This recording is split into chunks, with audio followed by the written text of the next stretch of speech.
Thank you, Mr. Silverberg. And for that, that closes the proposition side. And now we would have the last speaker from the opposition, Jamie Batchelor.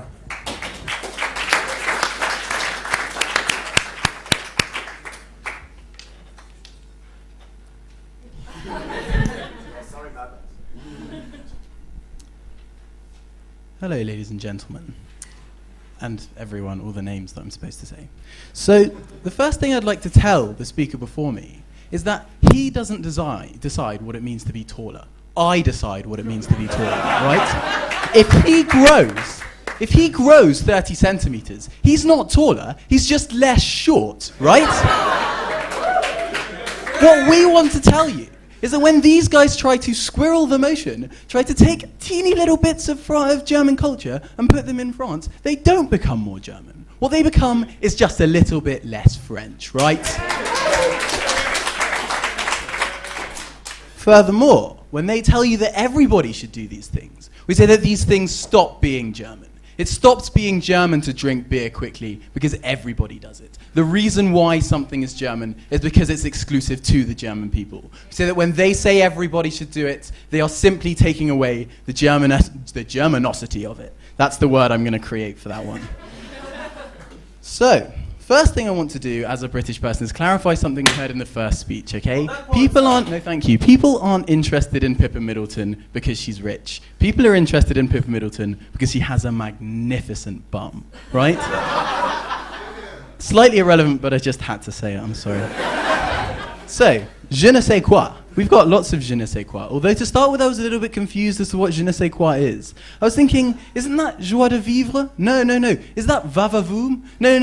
It's one of the French phrases that we do. Why? Why are there so many French phrases? Because French culture is magnificent, right? Because French culture is brilliant, and that's why you guys tell us that, and that's why you guys don't do the real thing that you guys need to do if you want to win this little debate, right? So, what we think this is about, you can say shame, it doesn't count as engagement. So,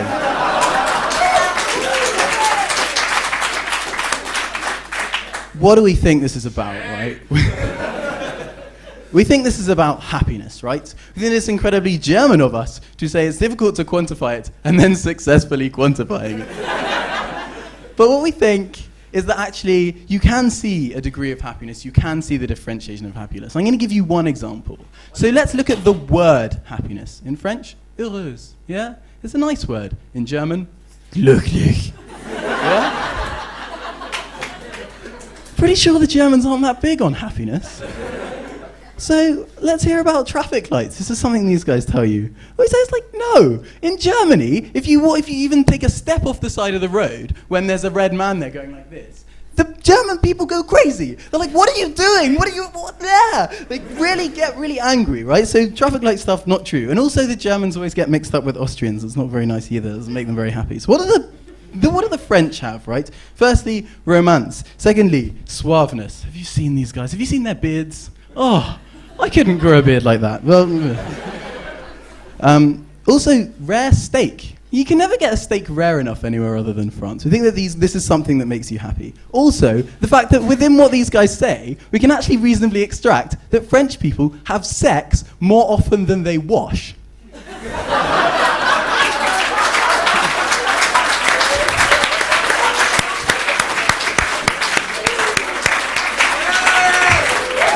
I think that's a pretty happy world to be in, and I will take your point of information. Would you rather wash more than you have sex, or have sex more than you wash? Definitely have sex more than I wash. I wash every day, so absolutely. But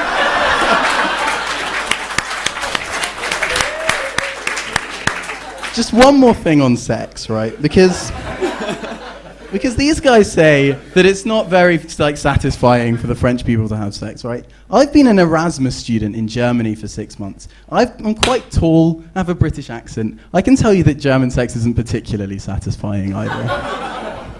So, just finally what I'm going to let you know is that when you look at today, right, Germany can't even put together a 5-person debating team out of German people, right?